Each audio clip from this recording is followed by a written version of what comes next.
popsicles with a deuce. And in the matter of a matter, we'll go, yo. I'm kid, all the world that we all sound. Those are how we're living at. We all store, only in me, yo, sound. Those are how we're living at. We all storm, only in me, yo, sound. Those are how we're living at. We all storm,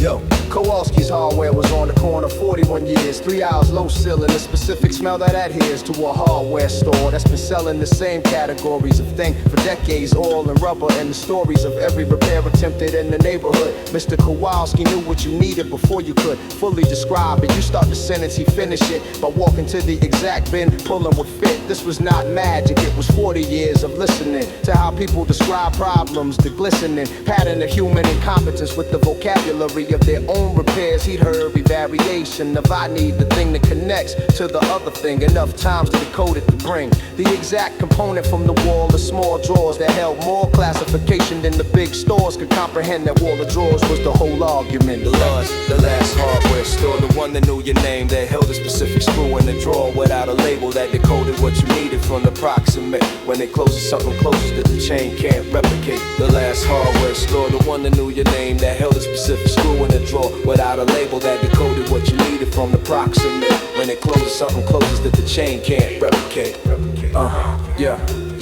He stocked things that had no current commercial logic. Parts for appliances discontinued. The specific gasket for a faucet made in 1974 that someone's mother still had and refused to replace. The hundreds of small drawers held the repair economy of the block. The preference for fixing over replacing the stock of that preference in physical inventory. When he decided to retire the inventory, told the story of 40 years of neighborhood need. What people tried to fix, what they held on to the creed of repair over replacement that an older generation held. The son didn't want the store, the building was sold. The new tenant was a phone accessory shop. 3 months later, another phone accessory shop. The neighborhood now drives 20 minutes to the chain. No. The last hardware store, the one that knew your name, that held a specific screw in the drawer without a label that decoded what you needed from the proximate. When it closes, something closes that the chain can't replicate. The last hardware store, the one that knew your name, that held a specific screw in the drawer without a label that decoded what you needed from the proximate. When it closes, something closes that the chain can't replicate. Yeah.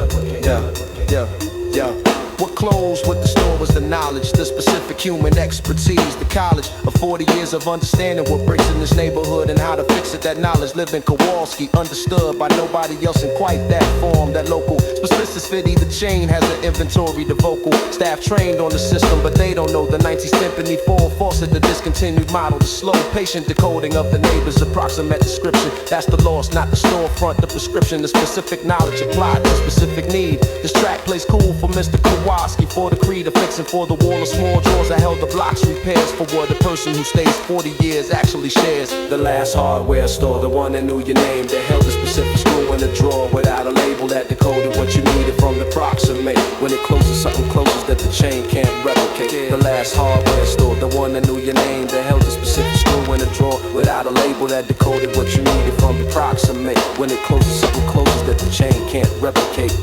Yo, the drawers are gone. The knowledge left with him. The chain opens at 9. The screw stays broken.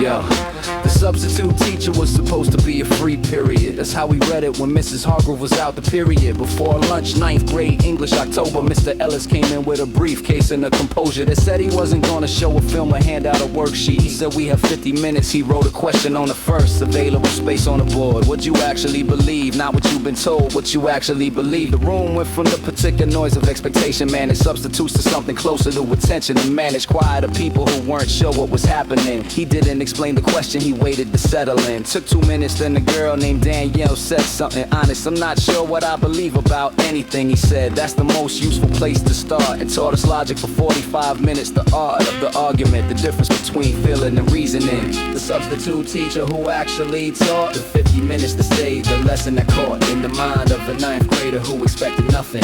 The contingent mentor, but you weren't expecting the influence that arrived sideways unannounced. I've thought about that class many times since, what it was that made it land when most of the evidence of school at that point was going in one ear and leaving. It was the question, I think, the specific cleaving between what you've been told and what you actually hold. At 14, that distinction is not yet cold, not yet fully managed, not yet fully covered by the social performance of having it together, uncovered by a single question from someone we had no relationship with, no history with. The low stakes of the substitute, the freedom of the one-time encounter. He had nothing to lose by asking it. The counterintuitive thing is that the one-time encounter can go deeper than the repeater relationship. The stranger keeper of the door you need it open doesn't need your trust built first. He opened it in 50 minutes. I walked through the third stage. I'm still drinking from that question. The substitute teacher who actually taught the 50 minutes to stay, the lesson it caught in the mind of a ninth grader who expected nothing. The contingent mentor, the one you weren't expecting, influence that arrived sideways unannounced. I never saw Mr. Ellis again after that day. He was a substitute, he went to wherever substitutes stay. Between assignments, between the one-time encounters that occasionally become someone's story, the counters and the ledger of who changed what for whom. I'm in his ledger somewhere in the accumulated room of all the 50-minute periods where he asked that question. He probably doesn't remember my class, that's the suggestion of the contingent influence. It's as a metric. He moved me, he doesn't know the arithmetic of influence, doesn't require the influencer to know. This track hits for Mr. Ellis for the question for the show of what a single uncommitted hour of real teaching does. The substitute teacher who actually taught the 50 minutes to stay, the lesson it caught in the mind of a ninth grader who expected nothing. The contingent mentor, the one you weren't expecting, the influence that arrived sideways unannounced. Question minutes to stay, the lesson it caught in the mind of a ninth grader who expected nothing. The contingent mentor is the one you weren't expecting, the influence that arrived sideways unannounced. The question stays on the board. Mr. Ellis moves on. The ninth grader keeps thinking, would you actually believe?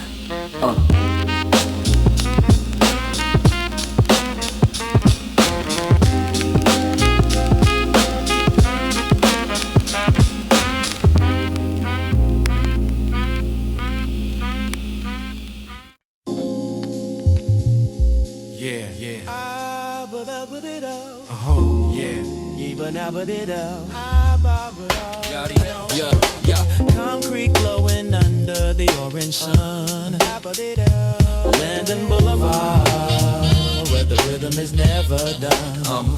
I'm stepping off the curb where the asphalt meets the line, managing the tempo and the architecture of the time. A Linden Boulevard stretching like ribbon through the heat, while the rhythm of the city is echoing in the street. I see the elders on the porch watching every passing car with a wisdom in the gaze that can see just who you are. I'm reading constellations in the cracks upon the wall, waiting for the evening and the amber light to fall. It's a geographic melody, a sonic kind of map built upon the legacy and the texture of the rap. I see the shadow of the train moving fast across the brick, while the heartbeat of the block is the only clock that'll tick. With just the data points in a narrative of grace, finding the tranquility in this particular space. I keep the focus tight and the internal rhyme precise, navigating through the summer and the heavy street advice. Linden Boulevard, the artery of the soul, where the stories are collected and the narratives are whole. From the corner store rituals to the park on the hill.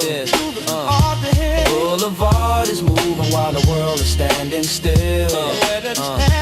Past the old theater where the neon used to glow, now it's just a memory and a different kind of show. But the spirit of the stage is still breathing in the air, a cultural inheritance that we're supposed to share. I see the kids on the court playing ball until the dark, finding the motivation, the revolutionary spark. Every gesture is a sentence, every crossover's a verse. In a city that can bless you or a city that can curse. I'm walking with a purpose, with a notebook in the hand, translating all the signals of this urban kind of land. I see the mural on the wall, painted back in '88, representing all the heroes in the heavy hand of fate. It's a visual vocabulary, a lexicon of pride, while the history of the borough is along for the ride. I keep the pace steady and the spirit feeling free. Linden Boulevard energy, that's the only life for me. Linden Boulevard, the artery of the soul.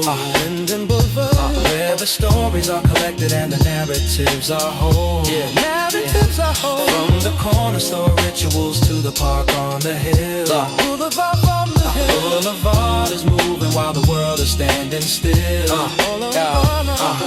By midnight, the boulevard is quiet and serene, reflecting in the puddles where the city light is green. I head back to the studio, to the rhythm of the floor, closing out the evening in the heavy metal door. But I carry all the energy in the marrow of the bone, the spiritual architecture that the daytime never owns. Even in the middle of the winter when the snow is coming down, and the silence is the only king inside the urban town. I can hear the boulevard echoing inside the chest, finding the recovery and the momentary rest. It's a lifelong commitment to the summer in the town, while the volume of the friction is beginning to go down. I step into the booth and I find my own beat, with the soul of the boulevard and the way the street. Brooklyn's in the iris and the avenues to frame. Linden Boulevard legacy and honor and Boulevard, the artery of the soul. Linden Boulevard, where the stories are collected and the narratives are whole. Narratives are whole. From the corner store rituals to the park on the hill. To Boulevard on. The boulevard is moving while the world is standing still. All is standing still. Linden Boulevard, the artery of the soul. Linden Boulevard, where the stories are collected and the narratives are whole. narratives are whole. From the corner store rituals to the park on the hill. To Boulevard on. The boulevard is moving while the world is standing still. All is standing still. Lights flickering low, blocks asleep. Linden Boulevard, the promise we keep. Linden Boulevard.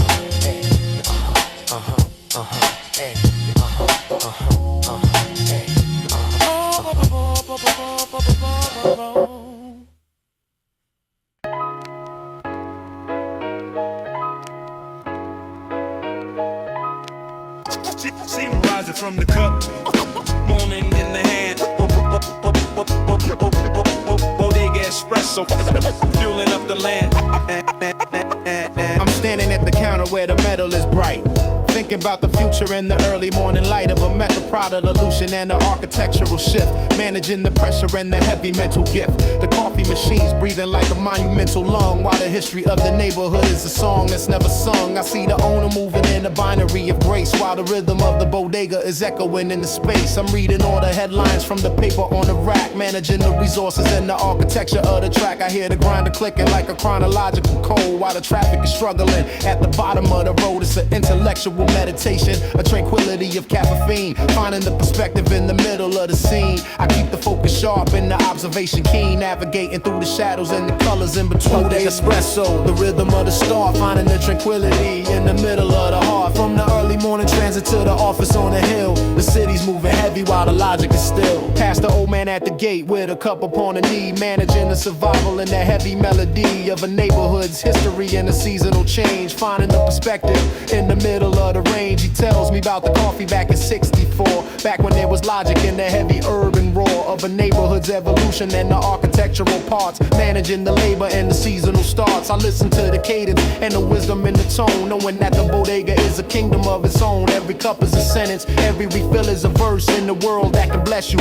or a world that can curse. I'm walking through the variations where the focus tight and strong, where everybody knows the story even if they don't know the song. I see the steam glowing in the necklace of the night, reflecting in the water and the early morning light. I keep the pace steady as I'm checking for the truth, finding the perspective in the habits of the youth. Bodega Espresso, the rhythm of the star, finding the tranquility in the middle of the heart. From the early morning transit to the office on the hill, the city's moving heavy while the logic is still. By 9 a.m. the borough is finally awake and strong, reflecting in the amber where the memory is long. I head back to the office to the rhythm of the floor, closing out the morning in the heavy metal door. But I carry all the energy in the marrow of the bone, the spiritual architecture that the daytime never owns. Even in the middle of the rush hour crowd, when the voices of the friction are becoming too loud, I can retreat to the bodega in the back of my mind, leaving